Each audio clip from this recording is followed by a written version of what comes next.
Okay, so that sentence that I underlined is kind of not, it's not really a complete sentence, I guess. It just sounds kind of strange, so I would change that. Okay, so the next part that I underlined, where it's the end of one sentence at the beginning of the other, that one is, not really. I feel like the sentences could kind of be combined instead of just two shorter ones.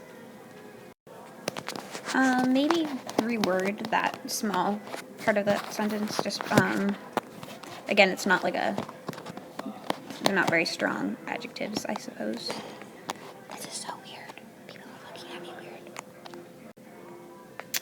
I would either change this to these or were to was, just to keep it plurally correct.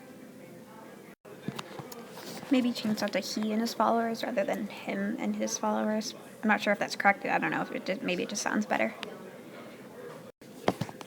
Also, you might want to use a thesaurus and change effectively just a few times, just because it was used a lot. I always have to go back and put different words for that mean the same thing, just because it's like you say the same thing over and over and over again.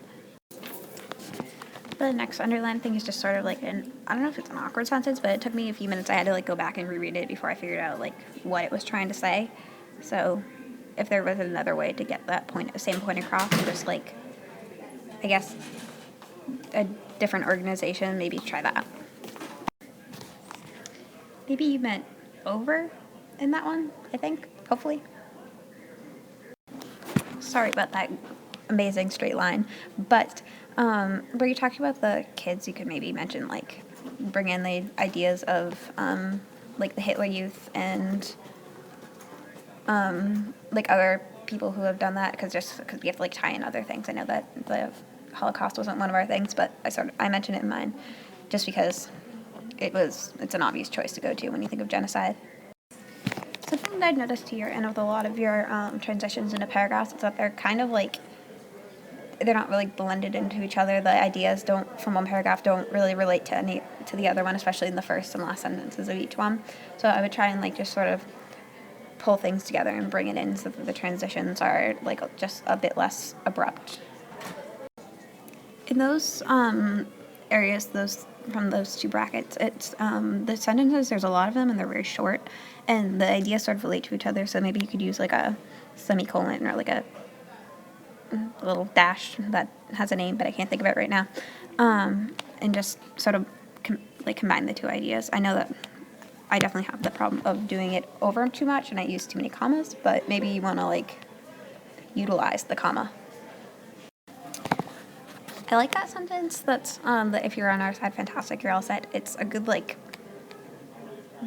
I guess if you were giving a lecture, it would be okay, but it sounds very like you're talking to somebody, and rather than them reading a research paper. So it's almost a little bit informal, and I don't know if that's what was the point, or I don't know. Okay, bye.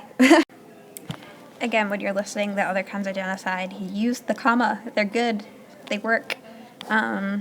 Make it just, I know that it's the short sentences is definitely a dramatic way to do it. Those are air quotes. You can't see them.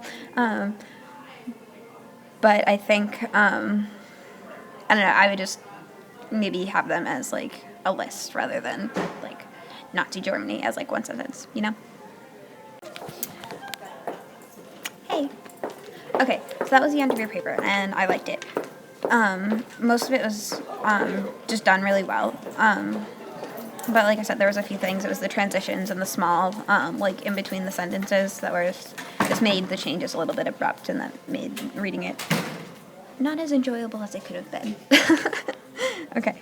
I don't know how to end this. I want to say goodbye, but it's not a phone conversation.